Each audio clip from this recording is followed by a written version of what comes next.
अपने आप को तैयार नहीं किया तो आज अजमत भाई को यहाँ पर आते हुए देख लिया आप लोगों ने, बगैर पढ़े जाते हुए देख सकते हैं आप लोग। तैयार हैं आप लोग? इजाजत है कि सारी ऊंचाई से ऊंचा होता, अगर लगे कि मैंने अपने बाप की तारीफ नहीं बल्कि रसूल पाक की तारीफ की है तो मोहब्बतों से नवाज दीजिएगा।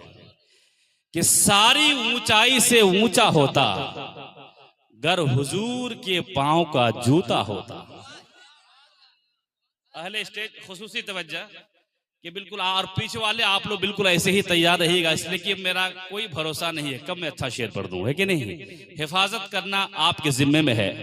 कि सारी ऊंचाई से ऊंचा होता गर हुजूर के पांव का जूता होता, बांध देते किसी पत्थर से मुझे जब सामने गुंबदे खजरा होता। बांध देते किसी पत्थर से मुझे सामने गुंबदे खजरा होता। मैं एक शेर पढ़ रहा हूं इशारे में, क्योंकि आप पढ़े लिखे लोग हैं, समझदार लोग हैं और पढ़ी लिखी जबान समझते हैं, इशारे की जबान समझते हैं। अरे इशारे की जबान तो वो नहीं समझता है जो 40 दिन के चिल्ले में जाकर अपना अकीदा और ईमान खो बैठता है। एक आदमी गया 40 दिन की चिल्ले में और जाकर के 40 दिन तक सिर्फ एक ही बात याद करके आया कि दाढ़ी रखना सुन्नत है, दाढ़ी रखना सुन्नत है, दाढ़ी रखना, एक ही बात। 40 दिन की वापसी के बाद जब आया घर, अपनी मोहतरमा शरीक हयात के बाद जब बिस्तर पर गया तो मोहतरमा से कह रहा, मोहतरमा मालूम है तुमको दाढ़ी रखना सुन्नत है। उसकी मोहतरमा बड़ी चालाक थी, करे कि भाई दाढ़ी रखना सुन्नत है लेकिन वो हमको थोड़ी मर्दों को रखना सुन्नत है ना। वहां जाकर बोली, कहा कि वो कम से कम तुम नियत तो कर लो पगली, है कि नहीं। ऐसा नहीं होना चाहिए, बिल्कुल मेरा शेर सन्नाटे में गुम नहीं होना चाहिए, वरना फिर मुझे वही शेर याद आएगा कि न जाने कौन से शहर अदब से लौटा है, खिताब करने लगा है वो जब से लौटा है, और हर एक बात पे कहता है शिर्क और बिदात, ऐसा लगता है कि नया नया सऊदी अरब से लौटा है।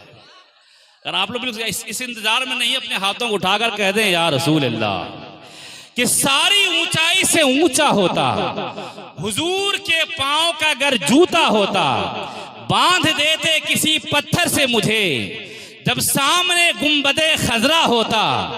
उनको अपने जैसा कहने वाले कभी आईना भी देखा होता, उनको अपने जैसा कहने वाले कभी आईना भी देखा होता। इसमें अशार बहुत ज्यादा हैं, है कि नहीं। इतने अशार है कि अगर पढ़ूं तो काफी वक्त लग जाएगा। बस आखिरी शेर, इजाजत है? इजाजत है ना। कि सारी ऊंचाई से ऊंचा होता हुजूर के पांव का जूता होता, बांध देते किसी पत्थर से मुझे जब सामने गुंबदे खजरा होता। उनको अपने जैसा कहने वाले कभी आईना भी देखा होता, और जीते जी कर उनको देखा नहीं, इससे अच्छा था कि अंधा होता।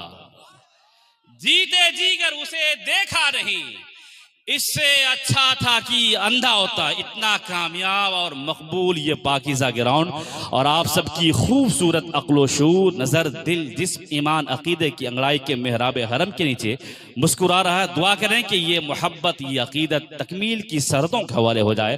अब आइए बड़े अदब एहतराम के साथ भागलपुर से आए हुए उस अजीम शायर को से मुलाकात का शरफ हासिल कर लिया जाए, जिन्होंने सिर्फ आज भागलपुर ही नहीं और सिर्फ बिहार ही नहीं, न जाने कितने सूबों में जहां पर उर्दू जबान बोली जाती है, उर्दू जबान पढ़ी जाती है, उर्दू जबान लिखी और समझी जाती है, उर्दू जबान हुकूमत करती है, उर्दू जबान की रसिया शेरो अदब के करीब रहना चाहती है, उर्दू जबान और अदब के अशार को अपने ख्यालात के मेमोरी में कैद करके एक अच्छे अदीब और एक अच्छे सुखन फहम होने का सबूत पेश करते हैं।